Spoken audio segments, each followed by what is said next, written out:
Bonjour à toutes et à tous. Merci de m'avoir invité à ce colloque à Caen.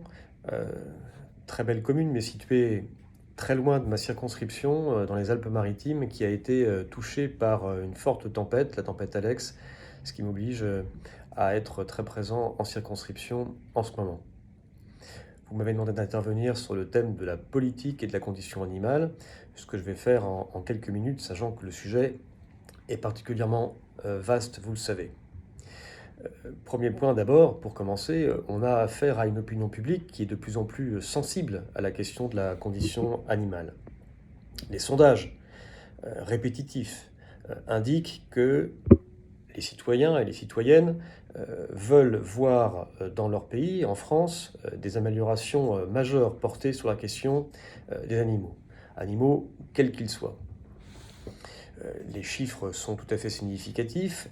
La part de cette population française sensible à la question est croissante.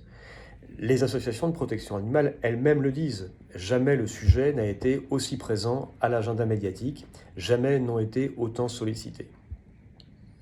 Probablement que cette sensibilité à la condition animale auprès de la population a été accélérée par l'action d'un certain nombre d'associations de protection animale, parfois très militantes, et je pense en particulier aux vidéos d'Aide 214 qui ont probablement depuis quelques années accéléré cette prise de conscience de certains problèmes qui pouvaient se poser dans nos abattoirs, dans le transport, dans un certain nombre d'élevages en France, et donc une action centrée sur la question de l'élevage, sachant que le sujet dépasse largement dans l'opinion publique cette question seule de l'élevage pour aller également sur des questions qui concernent l'expérimentation animale, la faune sauvage captive ou d'autres types d'animaux.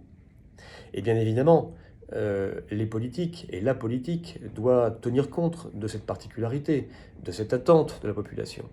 Car on peut supposer que même si ce sont les minorités, parfois les plus agissantes, qui prennent le plus de place, en particulier dans les médias et dans les réseaux sociaux, il reste que, sur ces sondages, faits à répétition, et qui sont faits selon des conditions statistiques parfaitement fiables, il reste que la condition animale prend aujourd'hui une place majeure dans la société.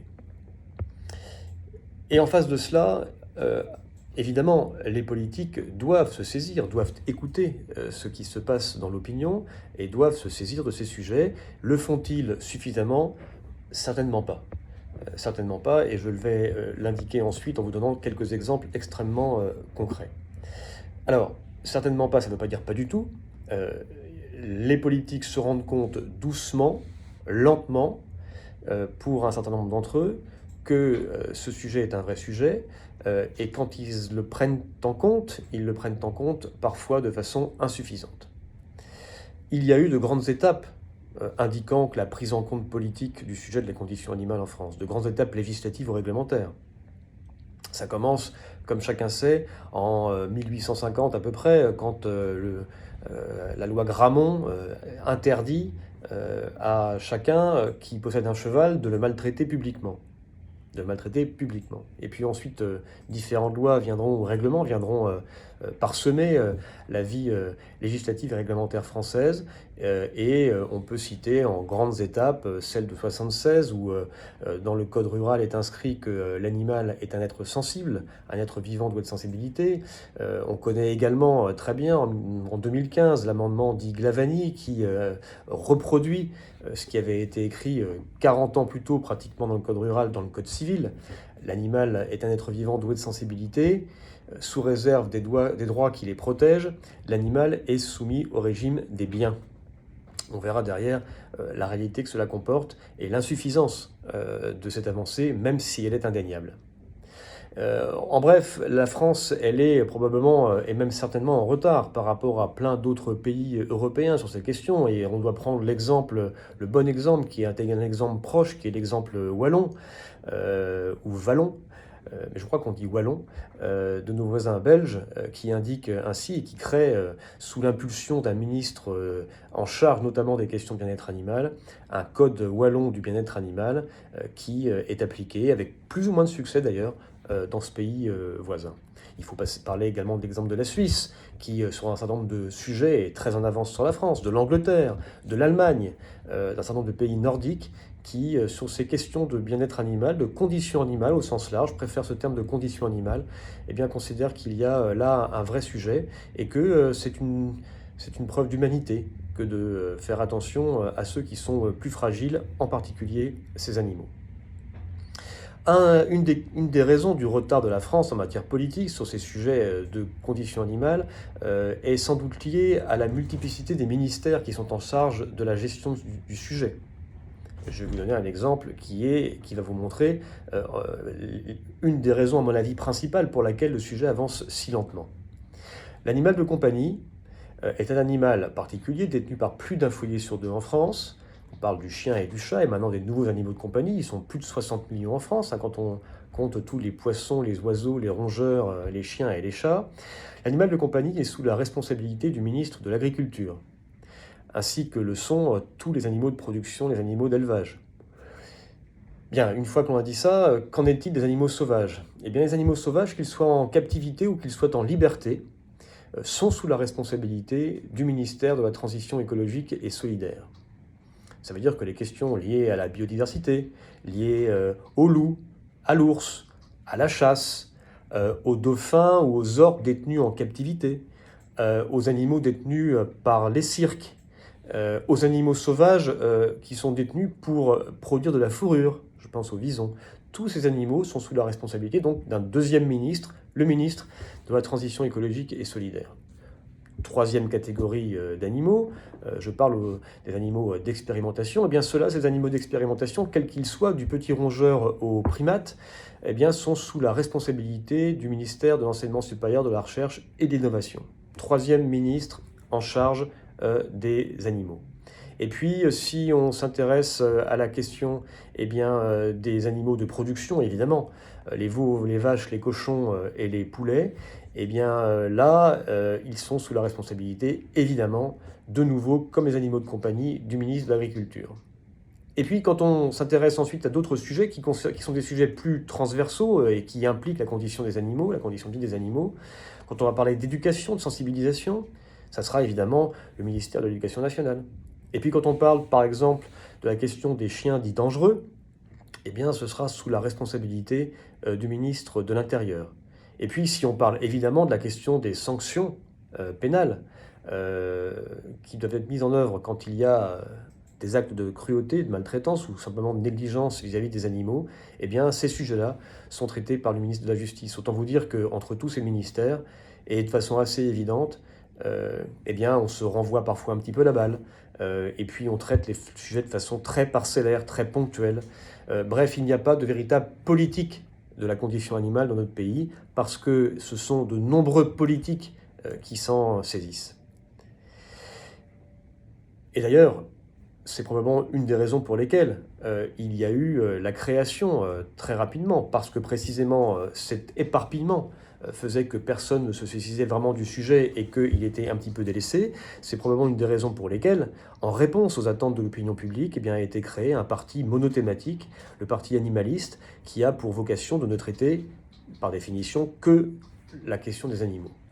Et d'ailleurs, c'est extrêmement intéressant de voir que dans la vie politique, en lien avec cette question de la condition animale, ce parti monothématique, ce parti animaliste, a fait un score tout à fait remarquable aux élections européennes de 2019, marquant probablement un pas majeur, une marche majeure dans la prise en compte de la condition animale par le monde politique en France, qui tout d'un coup s'est rendu compte que, une affiche avec un chien ou un chat rapportait parfois plus de voix qu'une affiche avec un visage d'être humain.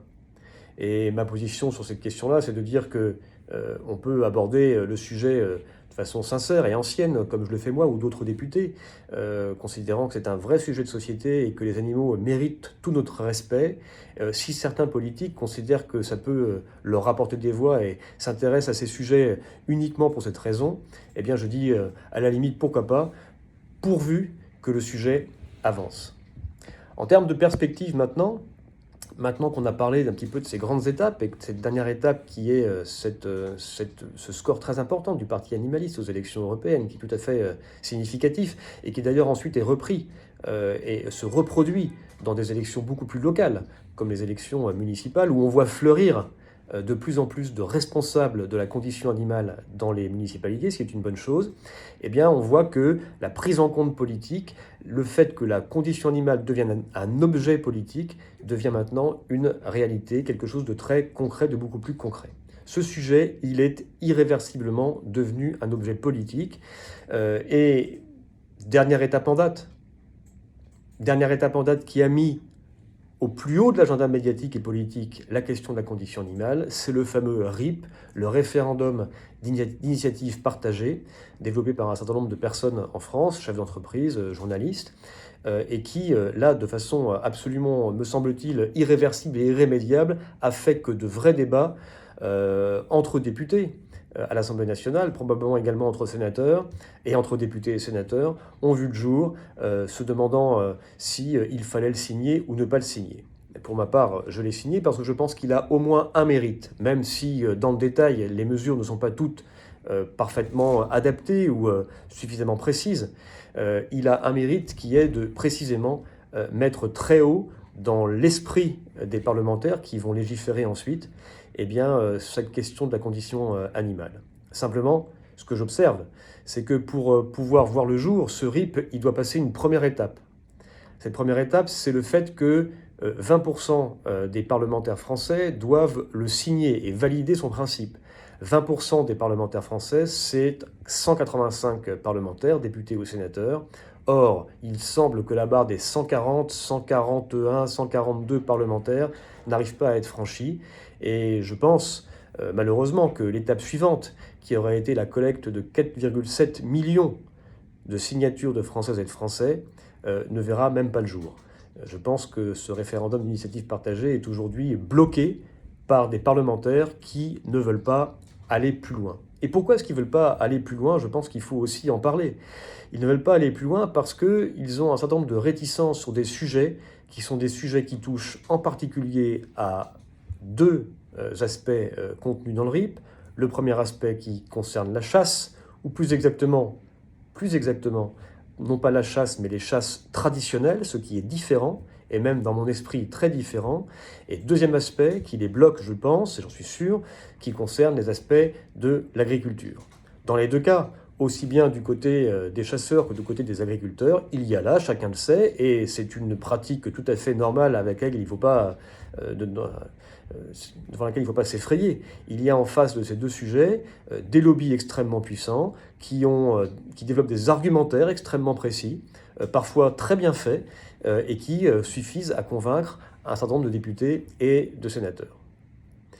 Au fond, ces sujets de la chasse et de l'agriculture sont des sujets qui ont toujours été et qui sont aujourd'hui encore particulièrement clivants, qui génèrent des fractures au sein de la société, avec des deux blocs qui s'affrontent, les pour et les anti, avec des frottements extrêmement forts, et qui font que eh bien, les sujets ont du mal à avancer et qu'on a en face de nous en fait voilà, des blocs qui sont campés sur leur position et absolument pas décidés à avancer. Or, il me semble que si on veut avancer, il y a d'autres façons de le faire sur les sujets de la condition animale, et qu'en tout état de cause, ce n'est pas moi qui l'ai dit, mais j'aime bien cette définition de la politique, qui est de dire que c'est l'art de rassembler.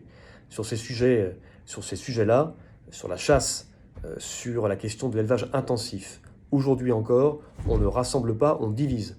Et donc, jamais, me semble-t-il, en tout cas, l'opinion des parlementaires n'est pas prête aujourd'hui à traiter de ces sujets de façon sereine dans les hémicycles. Pour rassembler, il me semble qu'il faut commencer à traiter des sujets qui sont des sujets non clivants, moins clivants en tout cas, et sur lesquels on peut obtenir des avancées.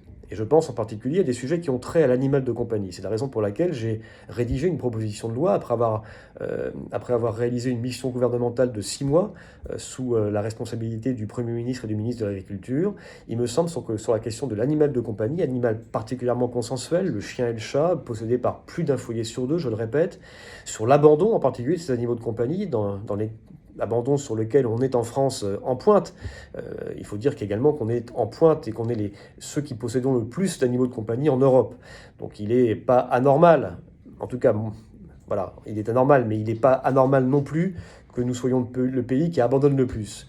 Sur l'abandon d'animal de compagnie, sur les actes de cruauté, de maltraitance, on doit pouvoir, sur ces sujets-là, avancer et rassembler beaucoup plus facilement les parlementaires qui vont légiférer pour, par exemple, augmenter les sanctions pénales liées aux actes de négligence ou de maltraitance pour les animaux de compagnie.